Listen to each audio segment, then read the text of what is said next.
Femmes d'ombre, femmes de lumière. Bonjour à vous qui nous écoutez, Florian Dai vous amène aujourd'hui à la rencontre de Lin Xinyi. Bonjour à toutes et à tous et bienvenue dans ce nouvel épisode de Femmes d'ombre, femmes de lumière. Aujourd'hui donc nous partons à la rencontre de Lin Xinyi, un nom que vous avez déjà entendu dans certaines émissions, certains décryptages peut-être, ou vu dans l'actualité, puisqu'elle est la directrice de la TAEDP, l'Alliance pour l'abolition de la peine de mort à Taïwan. Vous vous rappelez peut-être qu'il y a en ce moment à la Cour constitutionnelle un débat pour savoir si la peine de mort est en accord avec la Constitution ou si elle est telle qu'elle est appliquée pour l'instant en tout cas. Et à cette occasion, donc, nous avons interviewé Lin Xinyi, d'une part pour nous parler de ce qui se passe donc au niveau juridique à la Cour constitutionnelle et des débats qui sont autour de cela. Donc ce sera une émission à venir prochainement. Et d'autre part aussi, j'en ai profité pour interroger Lin Xinyi d'une manière un petit peu plus personnelle sur son parcours. Tout d'abord, je lui ai demandé si elle était engagée depuis très jeune, puisqu'elle a suivi des études de sciences sociales, ou si c'est quelque chose qui lui est venu plus tard. Non, à l'université, je m'amusais beaucoup. J'étudiais les sciences sociales à l'université Fujian, mais je n'étais pas vraiment bonne élève. Mais déjà, à ce moment, je savais que je m'étais trompée de filière. Je croyais que c'était la même chose que le travail social. En prenant les cours, je me suis rendu compte de la différence. Et pendant ma licence, j'ai passé beaucoup de temps comme bénévole à l'hôpital. Et quand j'ai terminé l'université, mon premier travail était aussi un travail social. J'ai pu le faire parce que j'avais suivi un cours optionnel à la fac qui m'a permis d'avoir la qualification requise et je suis restée à ce poste pendant 1 an. Au bout d'1 an, dans l'accompagnement des cas individuels, je trouvais que je n'étais pas assez professionnelle. J'étais inquiète de ne pas bien faire les choses. Donc j'ai décidé d'aller travailler dans une ONG, à la Fondation pour la réforme judiciaire. Je n'étais pas une activiste. Je n'allais pas souvent à des manifestations dans ma jeunesse. J'y suis allée quelques fois, mais à cette époque, il y avait peu de manifestations. Je me rappelle avoir participé à la manifestation après l'assassinat de Peng Wanzhou. Peng Wanzhou était une militante féministe qui a été assassinée le jour où le DPP allait voter une proposition de loi qu'elle défendait qui réservait un quart des sièges du parti à des femmes. Nous reparlerons d'elle plus en profondeur dans une émission future. Pour en revenir à Lin Xinyi, elle est entrée en 1999 à la Fondation pour la réforme judiciaire et à ce moment-là, elle était témoin de l'affaire de 3 condamnés à mort, Su Jianhe, Liu Binlang et Chuang Linxun, qui étaient accusés à tort de meurtre et de viol après une confession obtenue sous la torture et innocentés finalement après 12 ans de prison en 2003. Et ils ont été condamnés à mort très jeunes et sans preuve. Et à ce moment-là, Lin Xinyi, donc, qui était à la Fondation pour la réforme judiciaire, a travaillé sur le cas de ces 3 jeunes qui étaient condamnés à mort et a pu les rencontrer.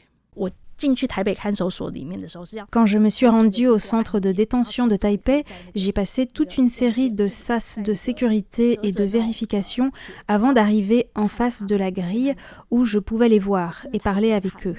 Ça m'a vraiment marqué. Ils pouvaient vraiment être exécutés à n'importe quel moment. C'était dur à imaginer. Elle explique qu'en 2000, avec l'alternance politique, elle et plusieurs autres groupes sont allés marcher pendant 1 heure tous les soirs à la sortie du travail, entre 5h et 6h du soir, autour de l'église presbytérienne de Jinan, qui est juste à côté du Parlement en fait. Et leur objectif était d'attirer l'attention de la société sur le cas de ces 3 condamnés à mort et de faire pression pour essayer de les sauver. Plus tard, les dossiers de ces 3 condamnés ont été rouverts et ils ont été à nouveau jugés. À ce moment, il a été annoncé que Taïwan abolirait progressivement la peine de mort et on s'est dit qu'il n'y avait pas besoin de s'inquiéter, on était contents.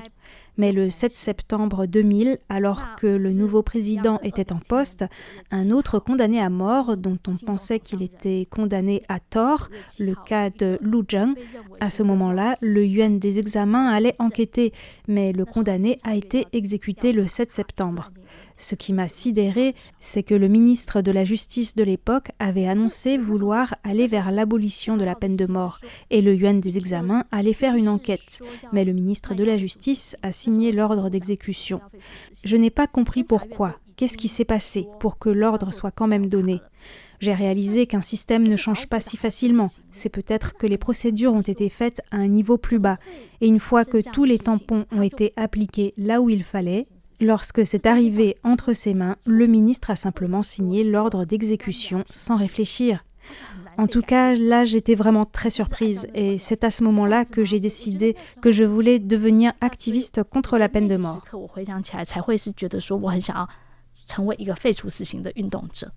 Ainsi, pendant les 3 années qui ont suivi, Lin Xinyi a participé au soutien des condamnés depuis la Fondation pour la réforme judiciaire, jusqu'à ce qu'en 2003 soit créée l'Alliance pour l'abolition de la peine de mort à Taïwan, la TAEDP.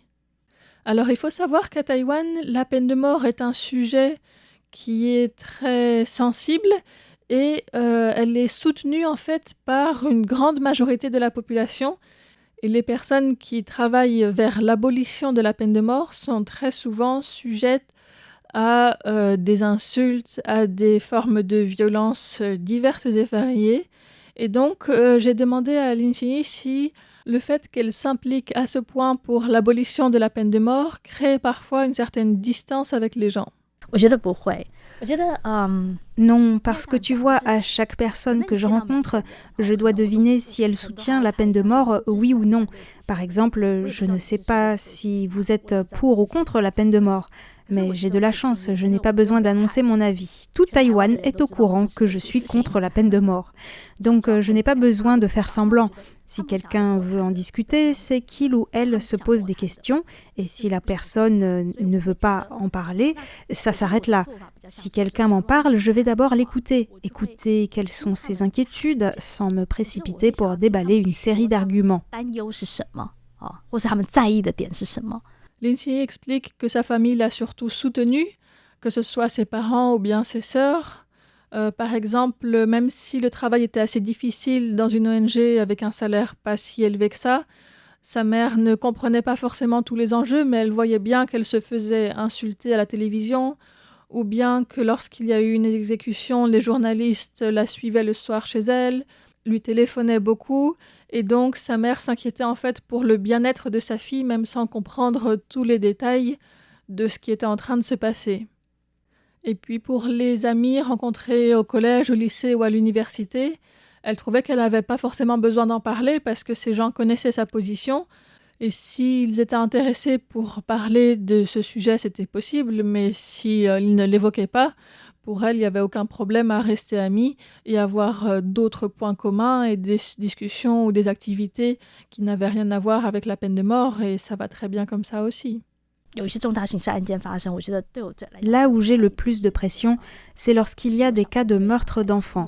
Si c'est quelqu'un qui est de la famille ou connu de mes amis, par exemple, ils sont bien sûr très tristes et ils me demandent si je soutiens toujours l'abolition de la peine de mort. Dans ce cas, je prends vraiment le temps de réfléchir et d'expliquer que la raison pour laquelle je soutiens l'abolition de la peine de mort, c'est que l'existence de la peine capitale ne rend pas la société meilleure. Elle ne fait pas diminuer les crimes et les agressions continuent même lorsque la peine de mort est appliquée. La peine de mort ne doit pas servir à maquiller ou à cacher la réalité. Pour réduire les crimes, il faut aller à la racine du problème. Je ne donne pas une réponse toute faite, et même si je ne les convainc pas forcément, au moins ils savent que je ne suis pas cette mauvaise personne comme certains le croient, je suis juste quelqu'un de normal.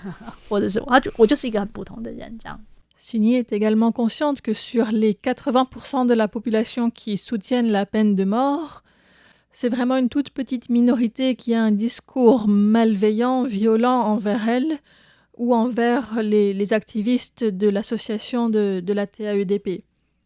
Et puis même quand des gens l'appellent ou bien lui écrivent des lettres pour l'insulter, en fait, Ce qu'elle fait, c'est qu'elle s'inquiète pour ces personnes qui prennent du temps, qui fournissent des efforts vraiment pour aller déverser leur haine envers elle, parce que ça demande vraiment un effort plus important que juste de laisser un commentaire, par exemple, sur Internet. Avant, il y avait quelqu'un qui m'envoyait des lettres avec des tas d'insultes vraiment méchantes et peu importe où on déménageait, il continuait à écrire. Je me demande aussi ce qu'il a pu vivre pour me dire tout ça. Maintenant, ça fait longtemps qu'il n'a pas écrit et je me demande vraiment s'il va bien. Comme il n'a jamais laissé d'adresse, je ne peux rien faire, mais je m'inquiète vraiment pour lui.